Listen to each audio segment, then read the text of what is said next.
2014 June 2కు ఒక పెళ్లి అయిందంట. ఆ పెళ్లిలా అది అల్లునికి ఒక 70 ఉంగరాల ఉంగరము పెడతాను మా అమ్మ మాట ఇచ్చిందంట. ఇంతవరకు 10-15 సంవత్సరాలు అయింది, ఇంకా మాట ఆ ఉంగరం రాలే. ఆ ఉంగరం కోసము ఇంట్లో భార్యాభర్తలు కొట్లాడుకుంటున్నారు. అదే విషయం జరిగింది, అంతే, ఏం లేదా. ఇట్లా విభజన చట్టంలో చాలా హామీలు ఉన్నాయి. అప్పుడు హామీలు ఇచ్చింది, ఇప్పుడు గొడవలు అవుతున్నాయి. వాస్తవానికి 2 రాష్ట్రాల మధ్యలో. అరే నేను ఆలోచించాలా, ఇప్పుడు పంతులు రావాలా, అడ్వకేట్ రావాలా, పంచాయతీ దగ్గరికి, ఇవన్నీ అవసరమా? ఆ ఉంగరం మీద ఇచ్చేస్తే అయిపోతుంది కదా నాయన.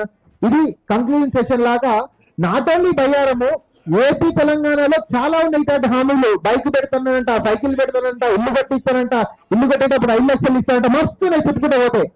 అత్త మామలు ఇప్పటి వరకు బాగానే ఉంటారు. తన ఒక 10 సంవత్సరాలు అయ్యాక ఆయన రోగం వచ్చి మంచం మీద పడతారు. అప్పుడు ఏం చూడాలా? ఇంకా అదేంటిది, ఇంకా విభజన సమస్యలు ఎక్కువైతాయి. సో కైండ్లీ ఇప్పటికైనా మీ మంచి ఏజ్ లో ఉన్నారు, ఈ విభజన సమస్యలను పరిష్కరించాలని కోరుతున్నాను.